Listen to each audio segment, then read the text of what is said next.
what's going on, fight fans? Hey, this is Coach D, the Wild Man, coming at you again with another episode of Coach D Media.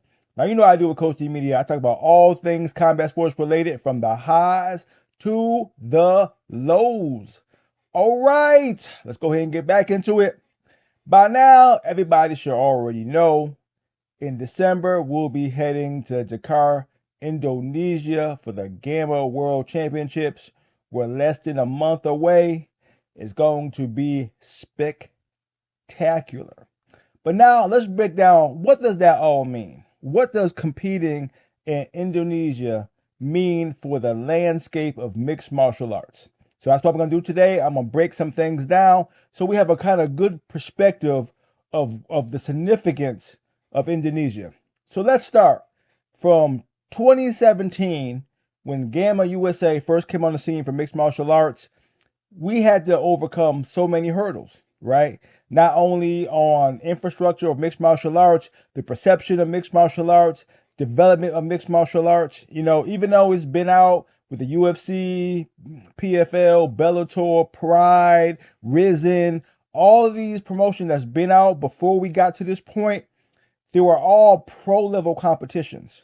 And they were all entertainment sports, which means, you know, broadcast rights and showmanship and social media marketing and all of these things painted a certain picture about mixed martial arts. Okay. You know, you had all our stars who were talking the talk, walking the walk. And, you know, we thought that it was strictly an adult sport, right? It wasn't for kids. It wasn't for the youth. It wasn't, you know, it was, you know, PG-13, and there's so many things when it was trying to get the growth were off limits to a lot of the younger adults because of the content, the brutality of it, and so on, that we had a poor perception of what it could be. Okay, so now when international competition came aboard, and you had different, you know, huge promotions trying to establish youth development, coming out of California, coming overseas, so on, we were trying to get some of these things solved, right? And Justin Brown has been one of the key components to making this all happen. He took it upon himself to go out there and see if we can establish rule sets and things to allow growth to happen. So when I finally got on board I've been with Justin Brown since like 2010, right? Got real public recognition in 2017 with GAMMA, right? So we went to Indonesia. That was the first look that we got to see what GAMMA's trying to do, what they're trying to accomplish. Then COVID hit. We had to shut things back down for a little bit, right? And we had to regroup once COVID kind of went away and we got back to flying and traveling. We had to get things back on track. Then we went to Amsterdam. And Amsterdam is where we first started to get a decent look at amateur mixed martial arts from the GAMMA side of the track, right? Now we're trying to put in media. We're starting to broadcast. We went live with it. People got to have to see what it was all about, right? Now we're getting more into the marketing and trying to lay down, okay, what do the fans need to see? What separates us from a promotion like the UFC compared to what we're doing with amateur mixed martial arts and the rules that we have in place and the safetiness of it all, right? That's when Olympic rule sets kick on, because that's what we're trying to do, is make it an Olympic sport. Now you're hearing about, you know, Olympic recognition. All these things will begin to happen kind of around Amsterdam, right? Where now a lot more people were taking a look. We brought a bigger teams with notoriety. They had a little bit of skill set. They weren't all novice. We had, you know, amateurs that have complete skills. Now out of Amsterdam, we started getting noticed. Right now, we having athletes coming from success in other aspects like wrestling, you know, being a star in wrestling, competing in mixed martial arts. We're bringing a name to the table. Then we're having fighters winning gold and being picked up by one championship. So now a lot of things are starting to happen out of Amsterdam. Okay, so now people are starting to take notice. Like, okay, what's GAMMA trying to do? Now we can start marketing mixed martial arts from a amateur standpoint that is a good sport to watch. It's safe, no real injuries. There's none of the S talking and the BS of the entertainment side of it. So now we can kind of separate ourselves from like the UFC and things like that. So now we're going, okay, this could be like collegiate wrestling, like D1 wrestling, MMA, like that, where you can go, okay, the sport of it can now be seen.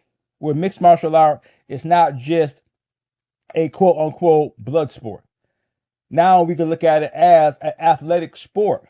So we don't have to say, look at MMA fighters. We say, look at MMA athletes. Because now we're seeing a lot more of the rule set that goes along with a safe sport. So now we get into Bangkok, right? Well, I'll take it back. Before we get to Bangkok, now youth MMA begins to come on the scenes, right? Where we went to Tennessee, we did nationals, right? It was a success. We had 3 or 4 international teams come, and we made it a thing. It actually went pretty good. Then we were able to go to Greece. Greece was successful, right? Now youth MMA on a global scale is now on the table to where we can deliver as much as we can deliver, amateurs. So then we go to Bangkok. Bangkok is a huge success. We got great production, right? Lighting, sound, stage, all the Olympic, imagery that you want like an Olympic sport. It was actually done extremely well. Now we can go, okay, this is what we want to see. So the person who doesn't know anything about mixed martial arts can look at Bangkok and go, I like this. Is this the Olympics? It was so close in production, you can kind of hard to tell the difference if you have brand new eyes. Now, if you've been watching the Olympics forever, of course, it's going to be nowhere near the size of an Olympics. But the delivery out of Bangkok was extremely successful. Okay, it's extremely successful. So now we have 2 products, for lack of a better word, that we can deliver to the average fan. So now we got youth development that seems to be doing very well, right? Now we got amateur development that seems to be doing very well. All under Olympic recognition. We need to create a structure that people can get behind and follow and not feel like they're putting their brand at risk or their next generation at risk, like you will see if you look at the UFC and what they all bring to the table. Now we're like, we got a good quality sport that's mixed martial arts. Now we can follow the youth, their development into amateur, develop it into pros. So now we got a system that we're looking like coming together, right? So now out of Bangkok, a lot of great things are happening. Now we're getting ready to look at, okay, what we're going to do next. Here comes Indonesia. Now here's the key to all this. It took all this time to get the sport to a point to where we've covered so many steps and hurdles that need to happen for MMA, mixed martial arts, to be considered a safe sport. Not sports entertainment. Not where you tune in like you're watching a show. You're actually tuning in because you're wanting to watch a sport. Like if you want to watch baseball, soccer, football, wrestling, the sport of it all, not the entertainment side only. To where you look for the crazy stories, the back and forth, all that goes along with like the UFC and some of the other sports, like even one championship to a certain degree, PFL to a certain degree, right?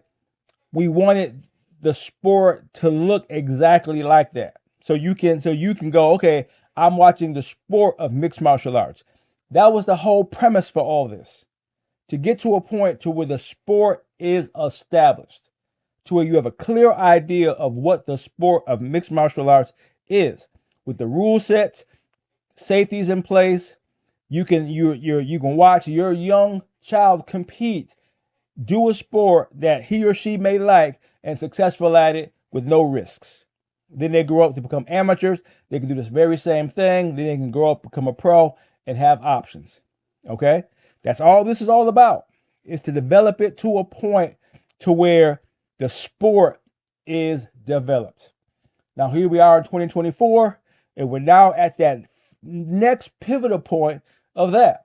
We now have Olympic recognition to where mixed martial arts has been accepted and voted on by UWW, United World Wrestling, all right, in the IOC, where they accept MMA to potentially be an Olympic sport, which is all this is all about, the recognition of the sport. We are now there. We are now at a pivotal point that we can finally showcase what's been developed. Now, when we go to Indonesia, where we're going to have the youth tournament, world championships, and the senior amateur world tournament going on in the same 2 weeks. So now everything is now coming full circle, where we can witness everything we've been developing since 2017 all come together in Indonesia. That's the pivotal point, with Olympic recognition on the table. So now everybody who was interested in what this all means, what does mixed martial arts means, what does pancreation means, what does Olympic recognition means, what does youth development means, what does amateur means, what all of this means is now the world can take notice. It's not a niche sport by itself, which is a niche sport, right? But now it coincides with all the other sports that's been developed to be Olympic recognition. Like we look at like Justin Brown said, you look at boxing. Look how long boxing has been before it got to the point of recognition. It had to go through a lot of hurdles, right? A lot of other sports who already have Olympic recognition are still going through these hurdles because of perception, right? We have to fix the perception of what the sport means, okay? And we have to separate it from sports entertainment and the strategic aspect of what the sport is. That's going to be what Olympic recognition is all about, being part of the Olympics, so that we can show that the sport is a quality sport. That's where we're going. Now we have a system of development where we can develop the youth all the way up to the amateurs, all the way up to the pros. That's where we're going. That was the whole point of the development. Not the only point, but one of the major points, right? Because there's so many hurdles, not only political, okay, as far as perception, but also the rule sets and the dynamic of the structure.